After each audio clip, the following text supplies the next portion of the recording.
Hey, I really like the blog spot that you had for U of W, and on there you were kind of talking about your daily routine, and there was some bits in there about reflection towards the end Yeah. of the day, and how that's a pretty powerful tool for you. So I wanted to ask you a little bit more. How does that?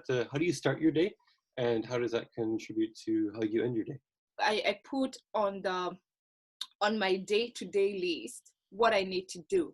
That is like a religious thing I do every morning.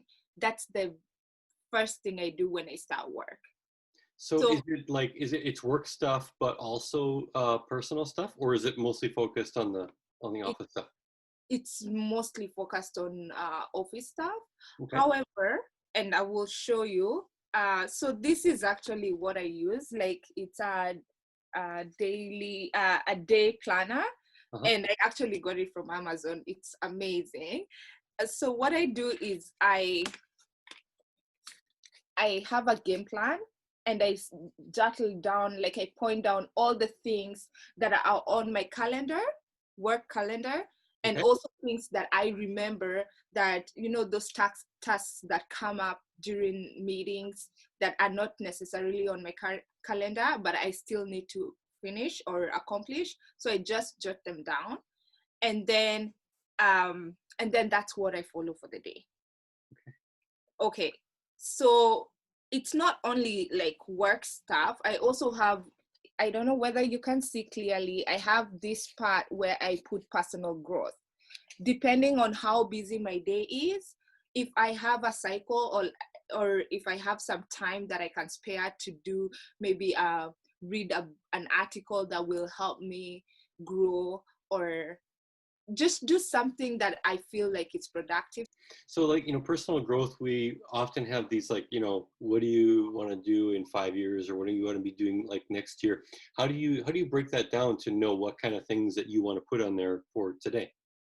So I usually plan, okay, I start with like the big goal, the long-term goal, like what do I want to be in 5 years? I know it's such a big question, and sometimes when I ask myself, I'm like, are you serious? You're asking yourself 5 years? But the reason why I do that is because I know where I want to be in 5 years, whatever it is, whatever the goal is, and then now I break it down to like a year. What does that mean for me? Like, what should I do in every year to make sure I meet the goal? And then break it down to months, and then break it down. It's almost like decomposition when you're building a work breakdown structure. It's like you're decomposing them until you get to the least activity, which is everyday work, like everyday exercise or everyday work. For Yeah. instance, I have this goal. I have, in 1.5 years, I want to have read 15 books that are targeted. So I break it down that way. Yeah. Okay, for me to read 15 books, what does that mean per month? How many books am I reading per month? And then per week, how many pages am I reading, or how many, yeah, something like that. It speaks to me because for two reasons, the sameness and the difference of what I have in my own routine.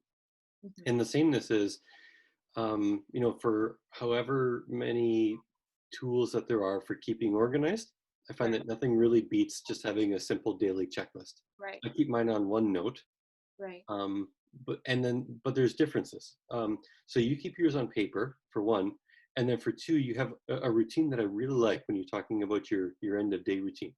Right. And I think there's something I can learn from that.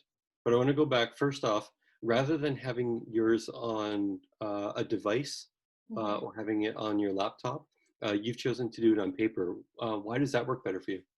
You know what? Like, I feel like when I write it down, it I feel like it sticks in my mind better for some reason. And I just enjoyed the fact that I can actually write it down, but also the fact that I tick them off.